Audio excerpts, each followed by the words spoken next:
जय हिंद दोस्तों, स्वागत है आपका हमारे YouTube channel P N Singh classes में। ये हम लोगों का जो है क्वेश्चन आंसर सेशन होता है, जिसमें हम लोग क्वेश्चन सॉल्व करते हैं एंसेंट हिस्ट्री के। इसके पहले हम लोग इंडस वैली सिविलाइजेशन वैदिक पीरियड पे क्वेश्चन सॉल्व कर चुके हैं। आज हम लोग जैनिज्म पे क्वेश्चन सॉल्व करने वाले हैं, जैन धर्म पे। और ये जो जैनिज्म बुद्धिज्म जो दोनों रिलीजन है बहुत ही इंपॉर्टेंट है, बहुत सारे क्वेश्चन इसमें हर एग्जाम में पूछे जाते हैं। ठीक है, तो चलिए क्वेश्चन स्टार्ट करने से पहले प्लीज़ जो हमारे चैनल है बी एन सिंह क्लासेस, इसे आप लोग प्लीज़ सब्सक्राइब करें, हमारे वीडियो को लाइक करें और शेयर करें। देखिए, अगर आप ये वीडियो देख रहे हैं तो कुछ ही सेकंड लगेगा आपको हमारे चैनल को सब्सक्राइब करने के लिए, तो प्लीज़ उसे सब्सक्राइब करें, इग्नोर ना करें। हम लोग अच्छे अच्छे क्वेश्चंस आपको आपके लिए लाएंगे जो आपको बहुत ही हेल्प करेंगे, इंपॉर्टेंट होंगे। ठीक है, चलिए क्वेश्चन पर चलते हैं। पहला क्वेश्चन है, who among the following was the 23rd Jain तीर्थंकर?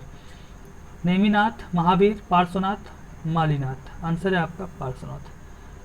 देखिए, 24वें तीर्थंकर के बारे में हम लोग बात करें उससे पहले हम लोग जैन धर्म के बारे में कुछ बात कर लेते हैं। देखिए, जैन धर्म के जो रियल संस्थापक हैं, जो रियल इसके फाउंडर हैं, उनको महावीर स्वामी को माना जाता है, जो 24वें तीर्थंकर है। ठीक है, इसके अलावा हम जैन धर्म के अन्य नाम की बात करें तो अन्य नाम इसके हैं कुरुचक्र,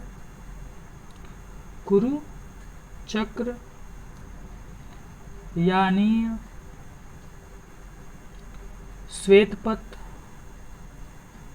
श्वेतपट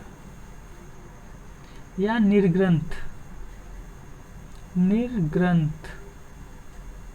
ठीक है, ये आपके अलग अलग जैन धर्म के नाम हैं। जैन धर्म का मतलब होता है, जो जैन धर्म है ये जिन शब्द से मिलकर बना है। एक संस्कृत का शब्द है जिन शब्द से मिलकर बना है, जिसका मतलब होता है विजेता। यानी कि जो अपने इंद्रियों को जीत चुका है, जिसका अपने इंद्रियों पे वश है, उसे जिन कहते हैं, और इसी शब्द से मिलकर बना है जैन। ठीक है, देखिए टोटल जो जैन धर्म है इसमें टोटल 24 तीर्थंकर हुए हैं। ठीक है, पहले अगर हम लोग तीर्थंकर की बात करें तो पहले तीर्थंकर है आपके ऋषभ देव। और आपके 22वें जो हैं, 23वें जो हैं वो आपके पार्श्वनाथ हैं, और 24वें आपके महावीर स्वामी हैं। देखिए, जो महावीर स्वामी और पार्श्वनाथ को छोड़ दे तो इनके अलावा जो टोटल 22 जो आपके तीर्थंकर हैं, उनका जो ऐतिहासिकता अगर हम लोग देखें तो थोड़ा संदिग्ध है। ठीक है, मेनली दो लोगों की बात ज़्यादा होती है, वो आपके पार्श्वनाथ हैं और महावीर स्वामी हैं। ठीक है, तो अगला क्वेश्चन है, with which among the following places the 23rd Jain तीर्थंकर एसोसिएटेड? ऑप्शन है आपका वैशाली, कौशाम्बी, वाराणसी, श्रावस्ती। आंसर है आपका वाराणसी। देखिए, 23वें तीर्थंकर कौन थे? 23वें तीर्थंकर थे आपके पार्श्वनाथ। इनके बारे में भी हम लोग बात कर रहे थे इसके पहले वाले क्वेश्चन में। देखिए, जो पार्श्वनाथ हैं इनका जन्म हुआ था वाराणसी में, और इनके जो पिता थे वो राजा थे, उनके नाम था अश्वसेन।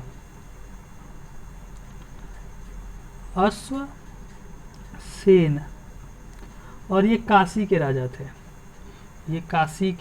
थे। ठीक है, इनकी माता का नाम था वामा था, और पत्नी का नाम प्रभावती था। और ये राजा के बेटे थे। ठीक है, काशी नरेश काशी के राजा के बेटे थे। और इनका जो जन्म है वो आपके जो महावीर स्वामी है उनसे 200-250 साल पहले माना जाता है, 8वीं शताब्दी में ईसा पूर्व में, यानी कि 800 ईसा पूर्व में माना जाता है, BC में।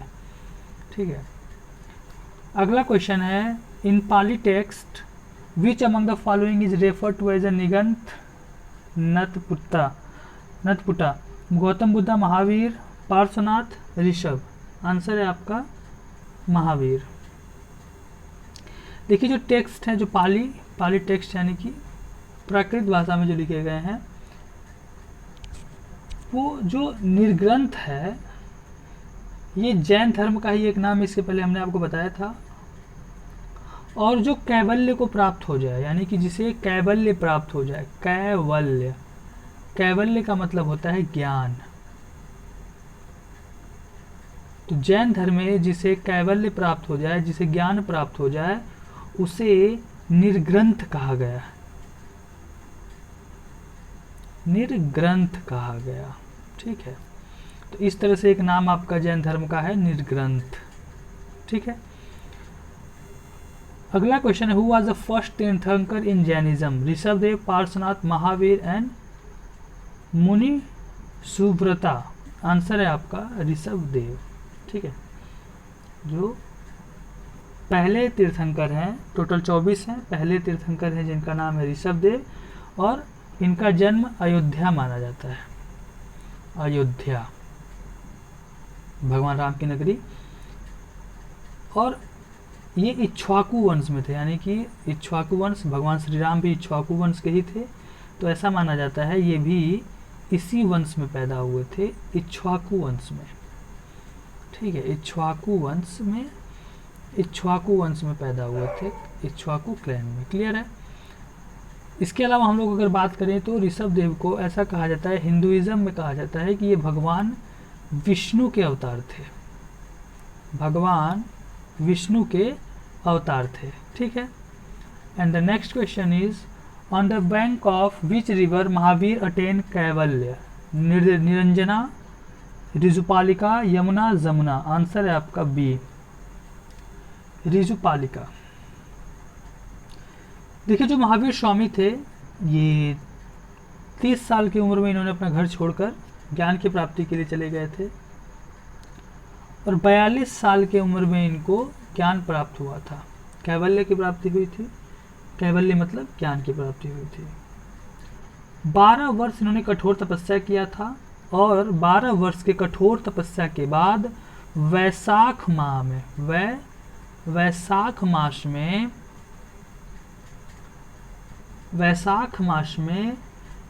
मास के 10वें दिन, वैशाख मास के 10वें दिन जृंभी गांव,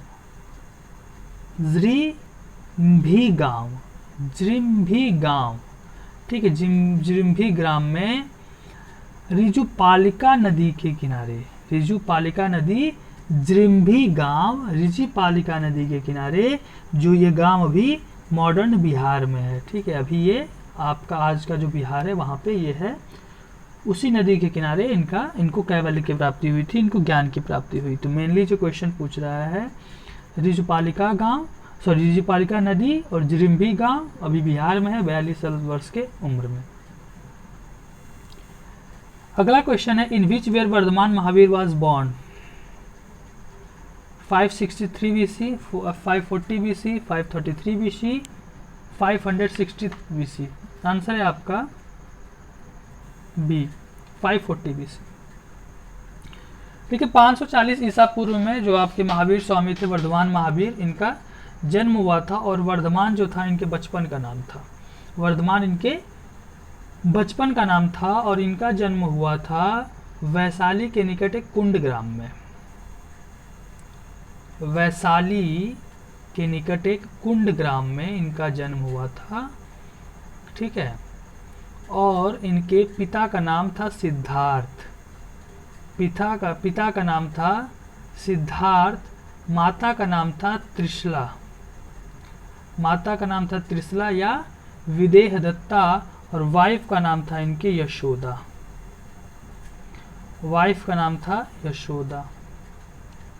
ठीक है, और इनकी डेथ लगभग मानी जाती है 468 BC के आसपास, 468 ईसा पूर्व के आसपास।